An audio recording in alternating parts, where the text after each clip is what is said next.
এই জায়গাটির নাম হলো তেন্দ্রাবং, কালিম্পংয়ের নূতন অফবিট জায়গা।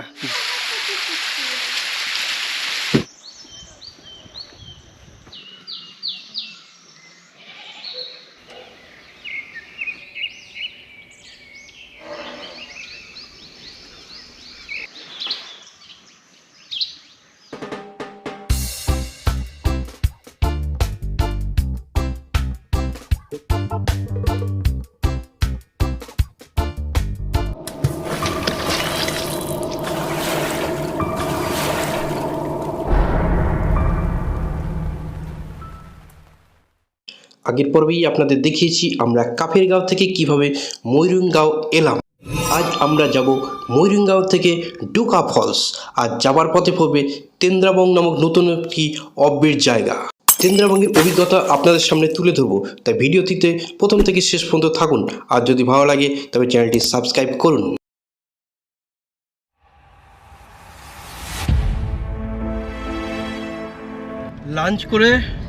লাঞ্চের পর থেকে আমার ময়ূরগাঁও থেকে বেরোলাম ডুকা ভ্যালির দিকে।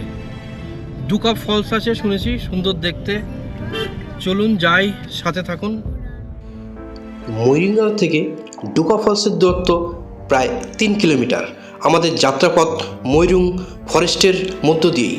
যাত্রাপথের সৌন্দর্য চিরস্মরণীয় হয়ে থাকবে।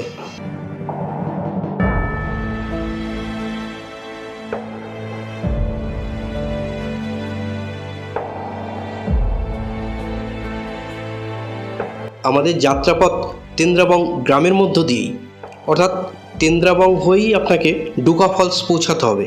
এখানে আমরা নামবো ফেরার পথে।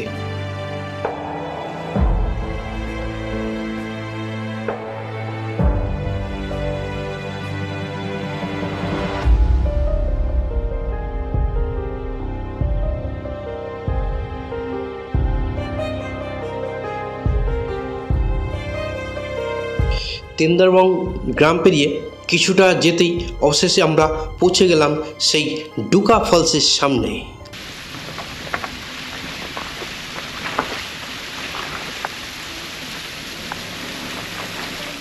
ডুকা ফলস তো ঠিক পৌঁছে গেলাম, কিন্তু এই ডুকা ফলসে এসে অনেকটা দুঃখ পেলাম ফলসের অবস্থা দেখে। লম্বায় অনেকটা বড় আছে, কিন্তু খুব সরু ফলস, অল্প অল্প করে জল পড়ছে। বর্ষাকালে হয়তো আরও বড় আকার ধারণ করে।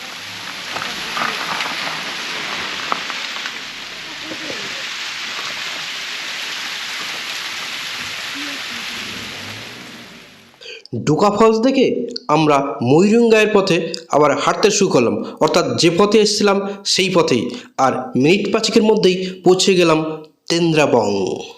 এই জায়গাটির নাম হলো তেন্দ্রাবং, কালিম্পংয়ের নূতন অফবিট জায়গা। জায়গাটি খুব নিরিবিলি এবং খুবই সুন্দর। প্রচুর হোমস্টে, এখানেও অনেকগুলো হোমস্টে এখন হয়ে গেছে।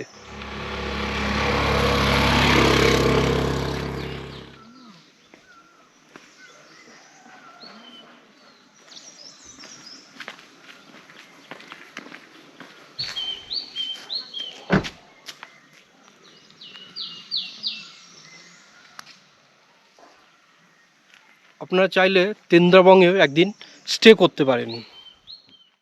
ইদানিং এখানে বেশ কিছু ভালো মানের হোমস্টে গড়ে উঠেছে, যা আপনার সাধ্যের মধ্যেই।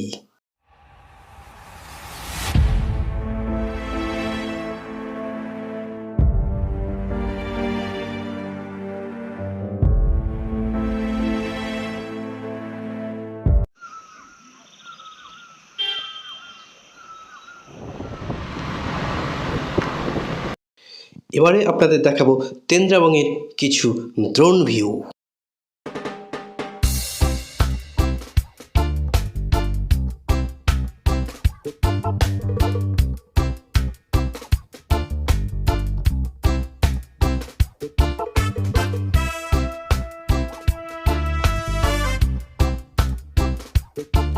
সামনের এই গাছটির সাথে ধাক্কা লেগেই আমার ড্রোনটি ভেঙে পড়েছিল।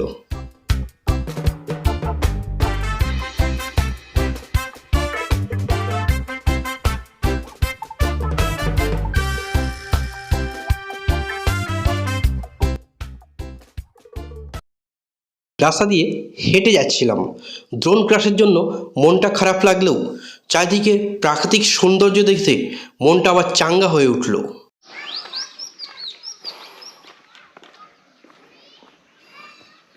যদিও আমরা এখানে থাকিনি বা স্টে করিনি, তবে আপনাদের আমি রিকমেন্ড করব একটা দিন অন্তত এখানে থাকার জন্য। এখানকার প্রাকৃতিক সৌন্দর্য, ফুল, পাখি দেখে যে কোনো অসুস্থ মানুষও সুস্থ হয়ে উঠবে।